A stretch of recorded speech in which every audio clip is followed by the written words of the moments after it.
Okay, we're here at the park and I'm going to show you how to responsibly drive your model Sno Trac. So I've already got this thing powered on and ready to go. Go watch that video on the basics if you haven't watched that already. But the first rule here, this is a skid steer machine. It turns by skidding like that. However, that doesn't mean that you want to necessarily just go full steering like this and spin in circles. You can do it. On this grass, it looks like it's having not too much of a problem. I might be fine doing it here.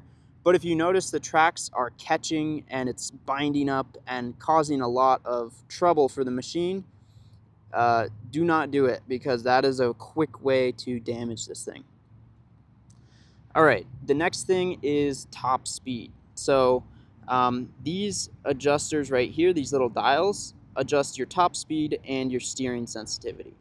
So right now I have it on 100% speed. It's turned all the way up to 100. And so if I pull this trigger, it cruises right off.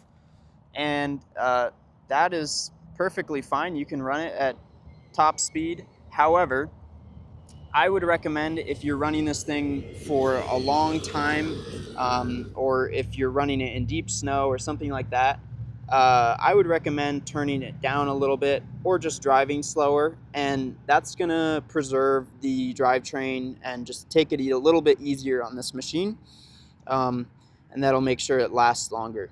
Steering wise, I tend to keep it between 25 and 50%. And that just makes it easier to steer.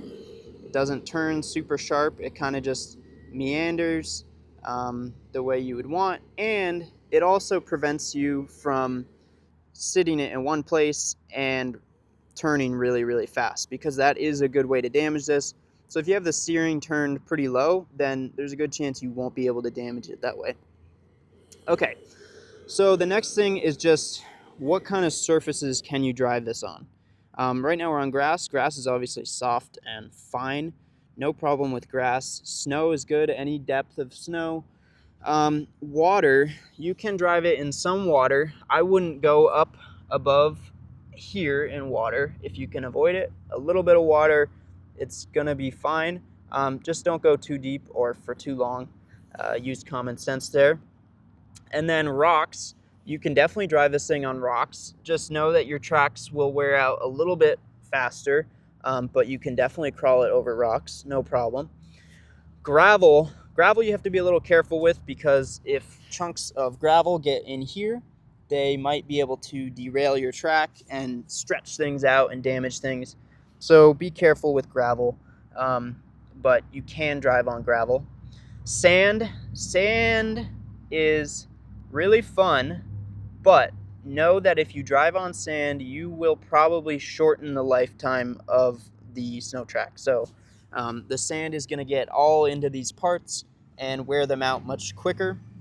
And so just know, if you're going to take it in the sand, you are going to be wearing things out faster. But that said, I do take mine in the sand a lot, and it is really fun. So yeah.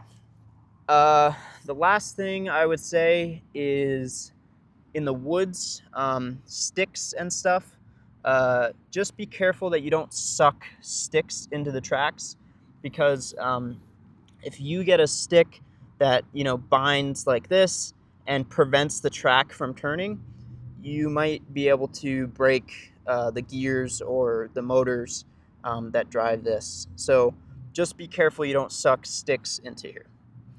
So just a couple more things. First of all, if it's below about 20 degrees Fahrenheit, I wouldn't recommend using the Sno Trac, just because it's a little hard on the battery. Another thing, when you're driving, try to avoid slamming down the gas pedal from 0 to 100, and especially if you're going full brake, full gas, full brake, full gas. That's really hard on the drivetrain, and that's going to wear things out. So just try to ease into the throttle and let it come up to speed naturally. And finally, if you want to wash the Sno Trac, that's fine. You can grab a hose. Just use it on like the shower setting. Don't hit it with any strong jets of water, because that could knock the windows out. And then in the interior, specifically the motor compartment up front, I would clean that out with like an air compressor or really by hand, because that stuff's pretty sensitive in there. And you do want to avoid getting dust and water in there in general. And yeah, that's about it.